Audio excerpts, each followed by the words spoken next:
So what's up mga ka-lovers? So meron tayong i-share sa inyo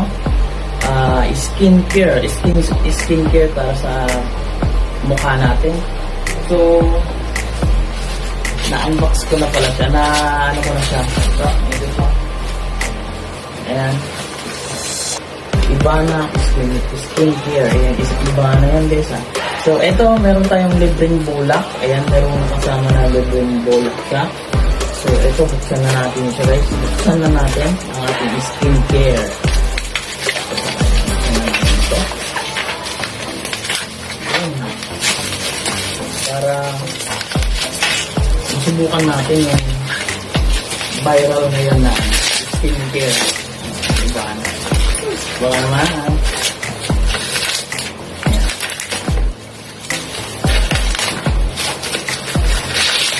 So, ito siya. Ayan, ito siya guys. Okay. Ayan. Ivana skincare.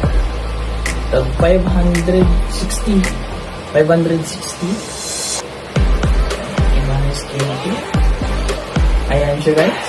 Ayan. Avail na din kayo guys sa inyong sa mga gustong magpaputi dyan. Ayan. Sa mga gustong magkulay Ivana. Ayan. So, itatry ko lang kasi gusto ni Han Charing TV kasi gumagamit siya ngayon. So, gusto niya gumamit din ako ngayon. Ayan. Gamitin ko din to. Kung maganda. Pwede naman ito sa panglalaki, diba? At saka pang babae. So, ayan. Buksan na natin to. Hindi na natin to papatagalin kung magamit na natin. Uy, ano ba yan? Uy, ito siya guys. Ito siya. Okay.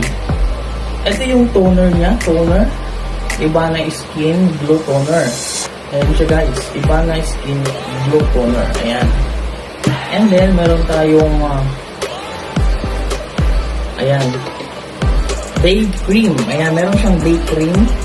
Ito yung day cream niya. Day cream. And also, night cream. Ito siya. Day cream at saka night cream. And also, hindi nawawala yung niya. Ivana Skin Kojic Bar. Ayan. Ivana Kojic Bar. Ayan siya guys. Ayan. Ito. Ito nga pala yung lagayan niya. Ayan. Ito siya guys. So, hopefully sa isang linggo, ayan, pumulis naman yung mukha natin. Islak natin. Ayan. I-share lang natin itong ating bagong skincare from Ivana. Ivana Skin. Ayan. Ayan guys. So, ayan. Bukas, mamayang gabi ko na siya gagamitin. Ayan. Start tayo mamayang gabi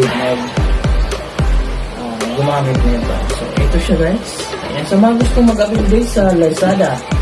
Sa Shopee pala ito na-order ni Han. Siya yung nag-order nito. Ivana. Ayan. Sa mga gustong mag-avail dyan ng Ivana. Sa mga gustong magpaputi dyan. Sa mga maiipin yung mga Philippines lock nila tulad ko. Ayan. Order na kayo guys ng Ivana Skincare. So, yun lang guys. Maraming salamat. See you and God bless you all mga ka-lovers. Bye-bye!